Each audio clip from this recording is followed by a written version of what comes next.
मित्रांनो, ठरलं तर मग या मालिकेच्या आजच्या भागामध्ये सायली बाहेर आलेली असते. त्याचवेळी जानकी रस्त्यात तिला मध्ये भेटते. त्यावेळी जानकी सायलीला पाहताच तिला आवाज देत म्हणते, सायली. तेव्हा जानकीला भेटून आता सायलीलाही आनंद होतो. ती विचारते, जानकी अगं तू इथे कशी? त्यावेळी जानकी म्हणते, अगं ते सोड, पण मला तुझं खूप कौतुक वाटतंय, तुझा खूप अभिमान वाटतोय.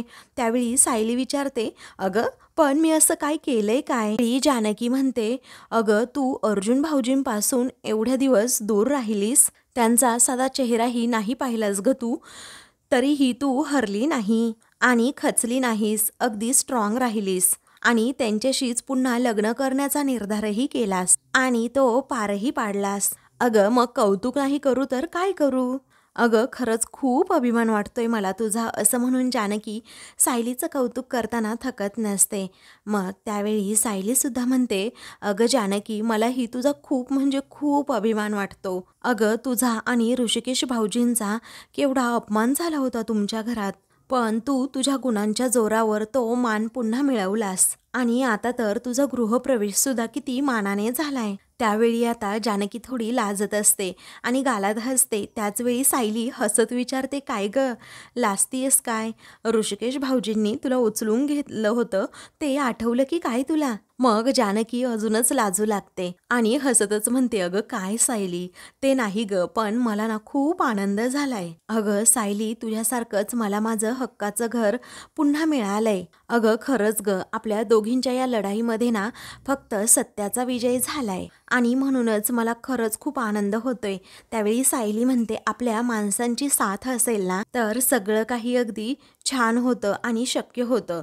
अगं आता माझ्या लग्नातच बघ ना, तुझ्या माझ्या किती मैत्रिणींनी मला मदत केली. त्यावेळी जानकी म्हणते, सायली कसं असतं ना, आपण बायकांनी जर ठरवलं ना तर अख्खं जग सुद्धा जिंकू शकतो. अगं स्त्रीमध्ये ना एक वेगळीच शक्ती असते, सर्वात मोठी शक्ती तर आपल्या पाठीशी आहे, असं म्हणून जानकी आता तिला देवी आईची कृती हातात देते. त्यावेळी आता सायलीला खूपच आनंद होतो. मग जानकी म्हणते, आपल्या पाठीशी आपली देवी आई आहे म्हटल्यानंतर अशक्य असं काहीच नाही सायली. मग आता सायली त्या देवी आईच्या मूर्तीकडे पाहतच राहते.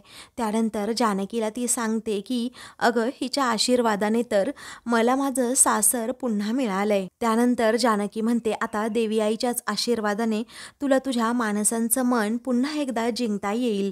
आणि कसं आहे ना सायली, अगं मधुभाऊ निर्दोष सुटतील या कोर्टाची पायरी ना तुला पुन्हा कधीही म्हणजे कधीही चढावी लागणार नाही. अगं सायली, देवी आई सतत तुला आशेचा किरण देईल. त्यानंतर काही वेळाने आता जानकी तेथून जाते. 15 मिनिटांचा ब्रेक आता संपलेला असतो. सर्वजण येऊन पुन्हा आपले कोर्टामध्ये बसतात. जज साहेब आता तेथे येतात.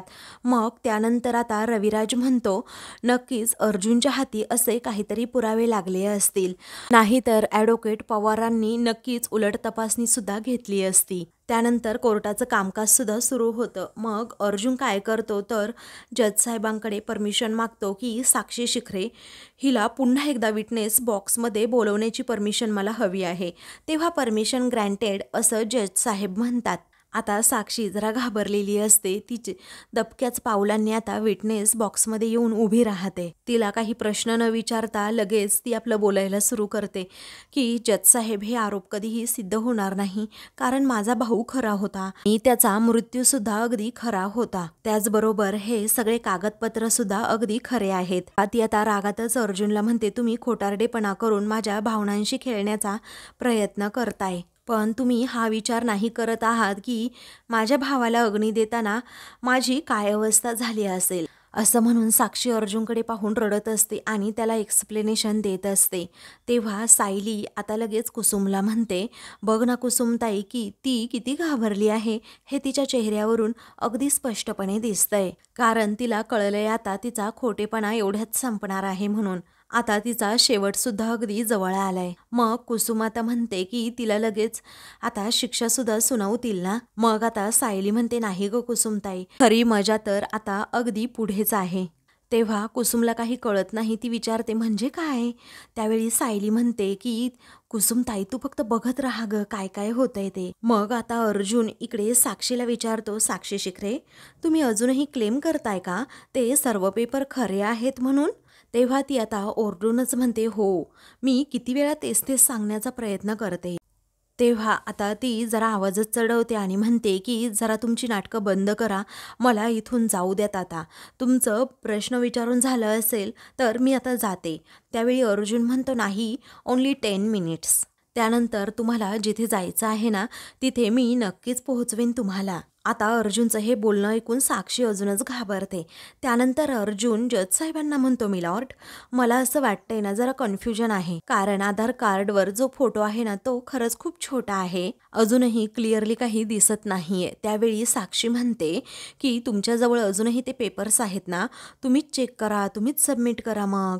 तेव्हा अर्जुन म्हणतो, चालेल ना, का नाही, असं म्हणून तो चैतन्यला आता बाहेर पाठवतो आणि म्हणतो की जस्ट 2 मिनिट्स. तेव्हा चैतन्य आता एक फोटो घेऊन येतो, परंतु तो फोटो आता मोठा असतो, त्याचबरोबर त्याच्यावर कापड टाकलेलं असतं जेणेकरून कुणाला दिसू नये ना यासाठी. चैतन्याने तो फोटो आणल्यानंतर कुणाला काही अर्जुनचं काय लॉजिक आहे कळत नाही. महिपत आणि साक्षी मात्र या क्षणी आता जरा घाबरलेली असतात. त्यानंतर पवार वकील आता उठतात आणि अर्जुनला विचारतात, ॲडव्होकेट सुभेदार हे काय आहे. तेव्हा अर्जुन काय करतो तर पुढे जातो आणि लगेच त्या फोटोवरचं कापड बाजूला काढतो आणि ते कापड बाजूला काढल्यानंतर आता सर्वजण त्या फोटोकडे पाहतच राहतात. तर तो फोटो असतो अथर्व विचारेचा. तो अथर्वचा फोटो पाहून आता साक्षी महिपतच्या पायाखालची जमीन सरकते. इकडे महिपत, रविराज, त्याचबरोबर प्रिया आणि नागराज हे सर्वजण फोटो पाहण्याच्या प्रयत्नात असतात, परंतु कुणाला तो फोटो अगोदर दिसत नाही. मग अर्जुन अगोदर जज साहेबांना अथर्वचा तो भलामोठा फोटो दाखवतो, त्याचबरोबर मागे बसलेल्या सर्वांना सुद्धा दाखवतो. अथर्वचा तो फोटो पाहून आता महिपत अगदी घाबरून जातो. त्यानंतर अर्जुनने सर्वांना फोटो दाखवल्यानंतर साक्षीला आता विचारतो की मिस साक्षी शिखरे, तुम्ही या माणसाला ओळखतात का. तेव्हा साक्षी आता पूर्णपणे हादरून गेलेली असते, पण आता कोर्टासमोर काहीतरी बोलावं म्हणून ती आता अर्जुनला म्हणते की तुम्ही माझ्या जखमेवर मीठ सोडण्याचा प्रयत्न करताय का, आणि हो, हाच माझा भाऊ अथर्व विचारे. तेव्हा तो म्हणतो, घाई करू नका, नीट बघा जरा, हा नक्की सिटी हॉस्पिटलमध्ये मृत्यू झालेला अथर्व विचारेच आहे का. साक्षी आता खूपच भडकते आणि आपले हात आपटत जोरातच म्हणते, हो हो हो, हाच माझा सिटी हॉस्पिटलमध्ये मृत्यू झालेला अथर्व विचारे भाऊ आहे. मग आता ती खूपच ड्रामा करू लागते आणि म्हणते, अरे बापरे, ते डोळे पाहणा किती अगदी माझ्यासारखे आहेत माझ्या भावाचे, त्याचबरोबर हनुवटीसुद्धा अगदी माझ्यासारखीच आहे, मला नाही बघवत आता, असं म्हणून ती खूपच रडू लागते आणि नाटकी करत असते. त्यानंतर आता ड्रामा करत ती पुढे म्हणू लागते की अर्जुन सुभेदार, प्लीज मी तुमच्यासमोर हात जोडते, पण माझा भाऊ या जगात नाहीये याची जाणीव तरी तुम्ही मला करून देऊ नका प्लीज. हा अथर्व, असं म्हणून ती रडण्याची खूपच नाटकं करत असते. नागराज पण आता साक्षीवर हसत असतो, तर चैतन्य सुद्धा साक्षीच्या या ड्राम्यावर हसू लागतो. इकडे आता साक्षी ही खूप रडत असताना अचानक आपला चेहरा लपवत रागातच अर्जुनकडे पाहत असते, कारण तिला माहीत असतं नक्की इथे काहीतरी आता होणार आहे. म्हणून सर्वजण अर्जुनकडे पाहू लागतात की अर्जुनची पुढचा प्लॅन नक्की काय असेल.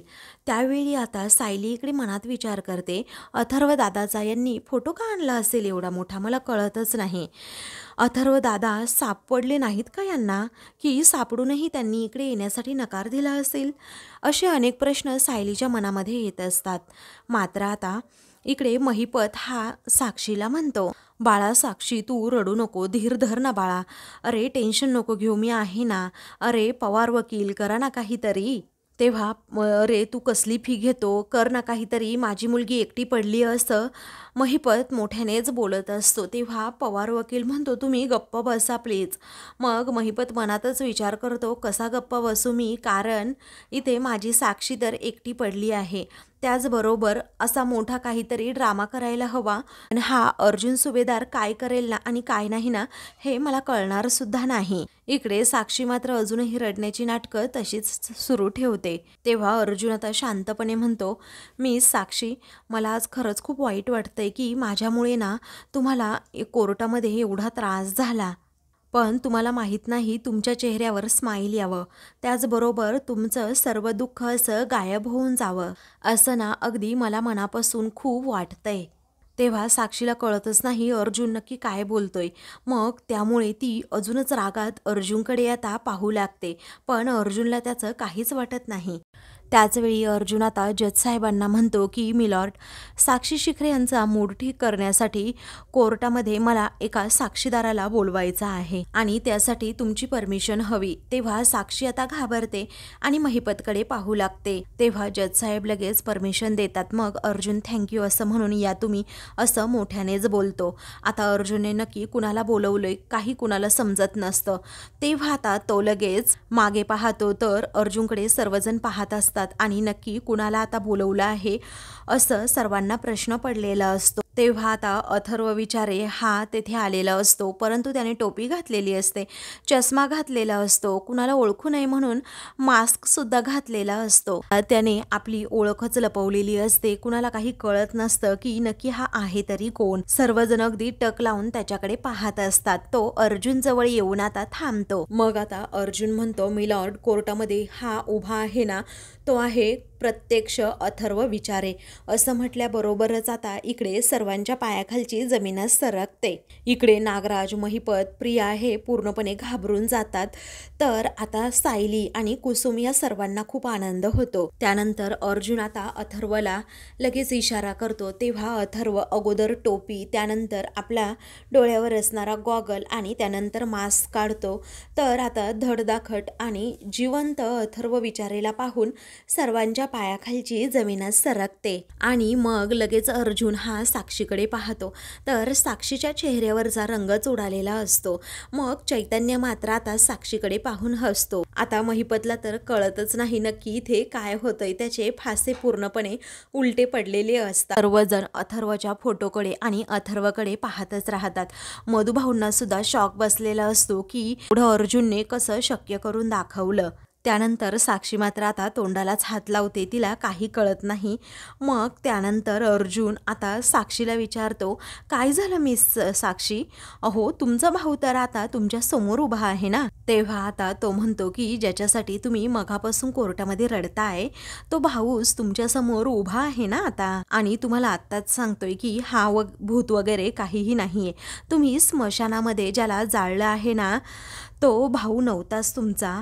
हे पहा, हा अथर्व विचारे इथे असा ठणठणीत उभा आहे. तेव्हा रविराजलाही समजतं की अर्जुनने हे नक्की काय केलं आहे. अथर्वलाच इथे घेऊन आला आणि सर्व काही चित्र पालटवून टाकलं. मग आता साक्षी म्हणते, नाही नाही, हा अथर्व नाहीयेच. त्यावेळी अर्जुन म्हणतो, नाहीये म्हणजे? अहो, हा तर तुमच्यासारखाच दिसतोय. अहो बघा ना, तो फोटोमधला चेहरा आणि हा अथर्व इथे उभा आहे, अगदी तोच आहे ना. आता पहा बरं, तुमच्या दोघांचे डोळे सुद्धा अगदी सेम आहेत आणि हनुवटीची ठेवण सुद्धा अगदी तुमच्यासारखीच आहे. अहो साक्षी, तुम्ही सुद्धा ना अगदी कमाल करताय. तुम्हीच आत्ता सांगितलं ना की हा फोटोमधला माणूस तुमचा भाऊ आहे म्हणून, आणि मग हा जिवंत उभा असलेला माणूस तुमचा भाऊ नाहीये असं कसं म्हणू शकताय तुम्ही? त्याच वेळी आता साक्षी म्हणते की नाही हो, हा अथर्व नाहीये. आणि जज साहेब, तुम्हाला माहीत असेल नक्की काहीतरी फ्रॉड आहे. आपल्याला हवे तसे चेहरे आज करून सुद्धा मिळतात ना, सर्जरी वगैरे करून. त्यामुळे हा अथर्व विचारे नाहीये, हा नाहीये अथर्व असं म्हणून साक्षी स्वतःची बाजू मांडू लागते. त्यावेळी अर्जुन म्हणतो, राईट, आता तुम्ही जाऊन बसा. मग साक्षी लगेच आपल्या जागेवर जाऊन बसते. त्यानंतर अर्जुन आता जज साहेबांकडे परमिशन मागतो की अथर्व विचारे याला विटनेस बॉक्समध्ये बोलवण्याची परमिशन द्या म्हणून. तेव्हा जज साहेब लगेच परमिशन देतात. अथर्व विटनेस बॉक्समध्ये जाऊन उभा राहतो. तेव्हा अर्जुन लगेच त्याला प्रश्न विचारू लागतो, तुमचं नाव? मग आता अथर्व म्हणतो, मी अथर्व विचारे. त्याचवेळी अर्जुन आता अथर्वला पुन्हा प्रश्न करतो, गा मिस्टर अथर्व, तुम्ही तुमच्या चेहऱ्याची कधी सर्जरी वगैरे केली आहे का? मग आता तो म्हणतो, अजिबात नाही सर. मग अर्जुन विचारतो, म्हणजे हा जो चेहरा आहे तो ओरिजिनल आहे ना? तेव्हा अथर्व म्हणतो, हो ओरिजिनलच आहे. तेव्हा अर्जुन आता साक्षीकडे इशारा करत साक्षी शिखरे, हा चेहरा तर अगदी ओरिजिनल आहे आणि तुम्हाला जर काही डाऊट असेल तर कॉस्मेटिक सर्जनला बोलवून आपण इथे तुमचा डाऊट सुद्धा क्लिअर करू शकतो. त्यानंतर अर्जुन आता अथर्वला सगळे त्याचे ते डॉक्युमेंट्स दाखवतो आणि विचारतो, हे सर्व पेपर्स अगदी व्यवस्थित पहा आणि हे तुमचेच डॉक्युमेंट्स आहेत का हे सांगा. त्यावेळी अथर्व सर्व पेपर पाहतो आणि म्हणतो, नाही, हे सर्व पेपर्स माझे नाही आहेत. हे आधार कार्ड माझं आहे खरं, परंतु यामधला सुद्धा एक डिजिट बदलला आहे. मग आता असं म्हटल्याबरोबरच साक्षी आणि महिपत अजूनच घाबरतात. त्यानंतर आता अथर्व म्हणतो की याच्यावर असणारा जो पत्ता आहे ना, तो पूर्णपणे वेगळाच आहे. त्यावेळी आता अथर्व जज साहेबांना म्हणतो, हे खूप भयंकर आहे जज साहेब. त्यानंतर अर्जुन आता point to be noted my lord असं म्हणतो आणि त्यानंतर अथर्वला विचारतो, मिस साक्षी शिखरे जी मुलगी बसली आहे तिथे, तुम्ही तिला ओळखता का? तेव्हा अथर्व तिच्याकडे पाहत राहतो आणि मग म्हणतो की नाही, मी हिला कधीच पाहिलेलं नाही आणि हिला ओळखत सुद्धा नाही. त्यावेळी आता अर्जुन म्हणतो, नाही, अहो ती तर म्हणतीये की माझा सावत्र भाऊ तुम्ही आहात म्हणून. त्याचवेळी तो म्हणतो की अहो मी एकुलता एक आहे. 2 वर्षांपूर्वी एका ॲक्सिडेंटमध्ये माझे आई वडील गेले आणि माझ्या कुटुंबामध्ये असं कोणतंही स्कॅन्डल नाहीये. तेव्हा थँक्स, आता तुम्ही जाऊ शकताय असं आता अर्जुन म्हणतो. अथर्व आता पाठीमागे जाऊन बसतो. त्यानंतर साक्षीचा चेहरा अगदी पडलेला असतो. तेव्हा अर्जुन म्हणतो, मिलॉर्ड, मला पुन्हा एकदा मिस साक्षी शिखरे यांना विटनेस बॉक्समध्ये बोलवण्याची परमिशन द्यावी. तेव्हा मात्र आता साक्षी खूपच घाबरलेली असते. तिचा चेहरा आता बदललेला असतो. तिच्या चेहऱ्यावर पूर्णपणे भीती दिसत असते. डोळे सुद्धा अगदी पाणवलेले असतात. त्यावेळी जज साहेब सुद्धा लगेच परमिशन देतात. साक्षी आता लगेच विटनेस बॉक्समध्ये येते. अर्जुन आता तिला विचारतो, मिस साक्षी शिखरे, अहो म्हणजे हा तुमचा भाऊ नाहीये. त्यावेळी हा अथर्वसारखा दिसतो, परंतु हा माझा भाऊ नाहीच आहे असं साक्षी सांगते. त्यावेळी अर्जुन म्हणतो, ठीक आहे, पण एक अथर्व विचारेचं डेथ सर्टिफिकेट बनवायचं असेल, दुसऱ्या अथर्व विचारेचं आधार कार्ड चालतं असं नाहीये ना मिस साक्षी? आता खरं काय घडलं होतं ना मी सांगतो असं म्हणून अर्जुन जरा तिच्यावर चिडतो. मग आता अर्जुन जज साहेबांना सांगू लागतो, मिलॉर्ड, मिस साक्षी शिखरे यांनी कोर्टामध्ये अगोदर जे स्टेटमेंट दिलं होतं की खुनाच्या रात्री त्या रिसॉर्टच्या बाहेर पडल्याच नव्हत्या, पण CCTV फुटेजमुळे यांचं खोटं उघड पडलं. त्यानंतर यांनी शिवानीला पैसे देऊन कोर्टामध्ये खोटी साक्ष द्यायला सांगितले आणि मग ते खोटं सुद्धा अगदी पकडलं गेलं आणि आज अथर्व विचारे यांचं तिसरं खोटं आहे. त्यानंतर अर्जुन म्हणतो, मिस साक्षी शिखरे, कारण 2-3 आधार कार्ड मधलं तुम्ही एक आधार कार्ड हे सिलेक्ट केलं जो तुमचा अगदी भाऊ दिसू शकेल. अहो तुम्हाला तर मानलं पाहिजे, कारण सेम डोळे, सेम फेस कट आणि असा माणूस अगदी तुम्ही शोधून सुद्धा काढला आणि या अथर्व विचारेला माहीत सुद्धा नसेल की याची आयडेंटिटी अशी चोरली आहे म्हणून. त्यानंतर अर्जुन आता मिलॉर्ड साहेबांना सांगतो, मिलॉर्ड साहेब, हे आहेत अथर्व विचारे यांचे खरे डॉक्युमेंट्स. तेव्हा महिपतची आता 32 गुल झालेली असते, कारण अर्जुनने अगदी अथर्व विचारेला सर्वांसमोर उभा केलेला असतो. त्यानंतर अर्जुन हा साक्षी शिखरेने बनवलेले फेक डॉक्युमेंट्स सुद्धा मिलॉर्डला दाखवतो. तुम्ही स्वतः बघू शकताय मिलॉर्ड असं म्हणून अर्जुन आय रेस्ट माय केस असं म्हणतो. त्यावेळी आता जज साहेब सगळे डॉक्युमेंट्स पाहू लागतात. तेव्हा आता साक्षी खरंच खूप घाबरलेली असते आणि मग नंतर ती आता जज साहेबांना म्हणते, जज साहेब, अहो अर्जुन सुभेदारांनी नक्की कोणाला आणलं आहे मला माहीत नाही, पण मी तुम्हाला अगदी खरं सांगतेय की माझा भावाचा मृत्यू झालाय. तेव्हा आता ऑर्डर प्लीज, जरा शांत बसा असं जज साहेब म्हणतात आणि पुन्हा ती कागदपत्र चेक करू लागतात. त्यानंतर आता जज साहेब एक खूप मोठा निर्णय घेतात आणि म्हणतात की आज साक्षीदाराने दिलेली माहिती पाहता आणि जे पुरावे आमच्या हाती लागले आहेत ते पाहता कोर्ट या निर्णयाला पोहोचला आहे की शशांक नवाते यांनी खोटी कागदपत्र तयार केली. यासाठी कोर्ट हे शशांक नवाते यांना चौकशीसाठी ताब्यात घेण्याचे आदेश देत आहे आणि कोर्टाचा निष्कर्ष असा आहे, हे बेकायदेशीर कृत्य साक्षी शिखरे यांच्या सांगण्यावरून केलं गेलंय. तेव्हा जज साहेब असं म्हटल्याबरोबरच इकडे साक्षी खूपच घाबरते. महिपत देखील आता घाबरलेलं असतो, त्याला काहीही सुचत नसतं. प्रिया आणि नागराजची सुद्धा आता 32 गुल झालेली असते. दोघेही जरा घाबरलेलेच असतात. त्यानंतर जज साहेब म्हणतात, साक्षी शिखरेने एका व्यक्तीच्या माहितीचा अगदी गैरवापर केला आणि शपथेवर खोटी साक्ष देण्याचा हा गुन्हा त्यांच्याकडून एकदा नाही तर अगदी 3 वेळा घडला आहे. त्यासाठी हे कोर्ट साक्षी शिखरे हिला 1,00,000 दंड आणि 3 महिन्याची तुरुंगवासाची शिक्षा देत आहे. आता असं जज साहेबांनी निर्णय दिल्यानंतर साक्षी पूर्णपणे कोलमडून जाते, तर महिपतचा आता बीपीच वाढू लागतो. आता दोघांनाही पूर्णपणे धक्का बसलेला असतो. तर मधुभाऊ मोकळा श्वास घेतात, कारण अर्जुनने खरंच कोर्टामध्ये कमाल करून दाखवलेली असते आणि ते खूप कौतुकाने त्याच्याकडे पाहतात. तर अर्जुन आता लगेच खुश होतो आणि सगळेजण आता सायलीकडे पाहतात, कारण आता सायलीला सुद्धा खूप आनंद झालेला असतो आणि ती लगेच आपल्या देवाचे आभार मानते. इकडे रविराजला समजतं अर्जुनने खरंच कमाल केली आणि म्हणूनच तो नागराज आणि प्रियाकडे पाहतो. त्यानंतर जज साहेब आपलं कामकाज सुद्धा संपवतात. त्यानंतर आता साक्षी खूप घाबरलेली असते, तेव्हा ती आता त्या हवालदार मॅडमला म्हणत असते की मला कुठेही जायचं नाही. तरीही त्या तिला आता जबरदस्तीने तिकडे तुरुंगामध्ये घेऊन चाललेल्या असतात. त्यावेळी आता साक्षी खूपच ओरडते आणि म्हणते, पवार तू वकील आहेस ना माझा, कर ना काहीतरी, असं म्हणून आता ती खूपच भडकते. तेव्हा पवार म्हणतो, मॅडम जावं लागेल, आता काही होऊ शकत नाही. त्यावेळी महिपत सुद्धा आता घाबरलेला असतो. मग साक्षी म्हणते, अण्णा ऐका ना प्लीज, करा ना काहीतरी, करा ना काहीतरी. अहो मी 3 महिने काय 3 दिवस सुद्धा तिथे तुरुंगात नाही राहू शकणार. मग अण्णा काहीतरी करा, मला नाही जायचं, असं ओरडत ओरडतच साक्षी आता तेथून जाते. त्यावेळी सायली लगेच महिपतकडे जाते आणि म्हणते, महिपत शिखरे, मी म्हणाले होते ना की आम्ही तुमच्यासारखं फक्त तोंड नाही वाजवत, आम्ही तर थेट कृती करतो आणि ती केली सुद्धा.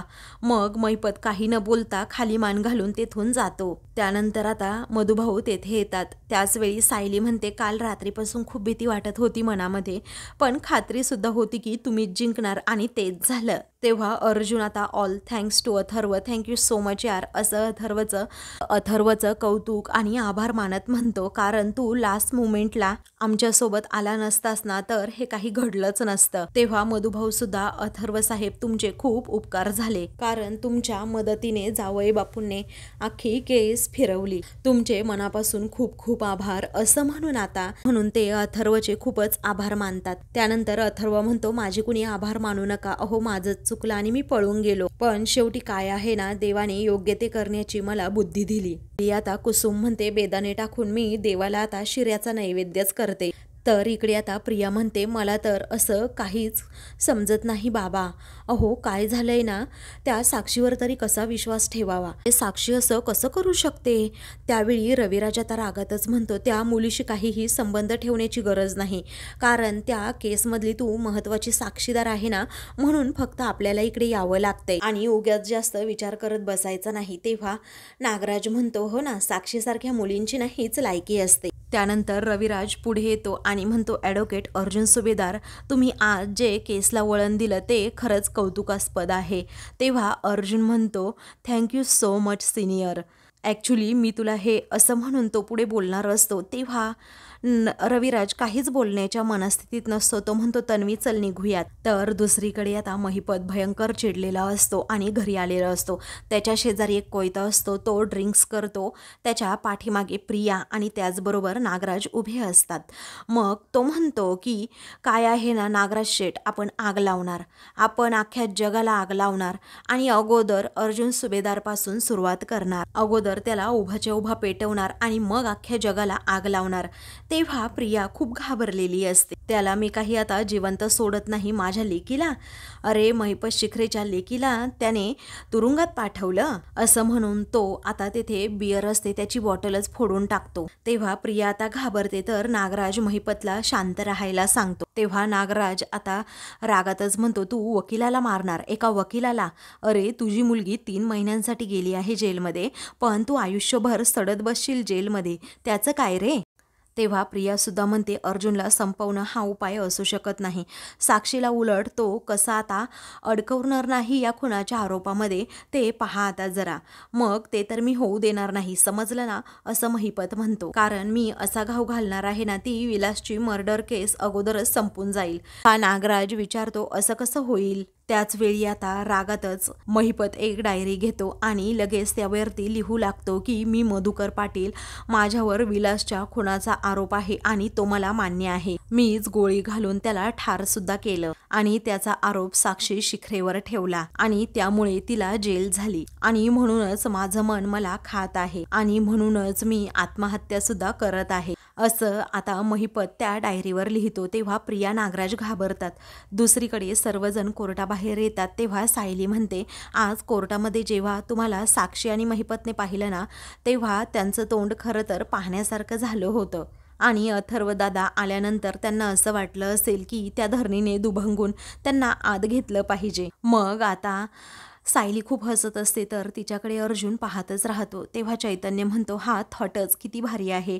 धरणी दुभंगतीये आणि त्या दोघांनाही आतमध्ये घेतीये. किती लोक सुखी होतील रे अर्जुन. तेव्हा अर्जुन म्हणतो, बाकी काही महत्त्वाचं नाही माझ्यासाठी, पण साक्षीचा खोटेपणा उघडा पडला आणि तुमच्या चेहऱ्यावर जो आनंद होता ना, तो खरंच माझ्यासाठी खूप महत्त्वाचा होता आणि तो पाहण्यासारखा होता. तेव्हा सायली आता म्हणते, खरं तर माझ्या मनात तुमच्याबद्दल खूप कौतुक आहे. मी आत्ता काही सांगणार नाही. आपण लवकरात लवकर घरी जाऊयात, कारण आई बाबा काल रात्रीपासून टेन्शनमध्ये आहे आणि आईंना तर खूप काळजी वाटते तुमची. तुम्हाला बघितल्याशिवाय त्यांना काही चैन पडणार नाही. तेव्हा अर्जुन विचारतो, खरंच मम्मा माझ्यामुळे टेन्शनमध्ये होती? तेव्हा अर्जुनला खूप आनंद होतो तर त्याच्या चेहऱ्यावरील ते स्माईल पाहून आता सायली त्याच्याकडे पाहतच राहते. अशाच मालिकेंचे पुढील भाग पाहण्यासाठी चॅनलला सबस्क्राईब करा.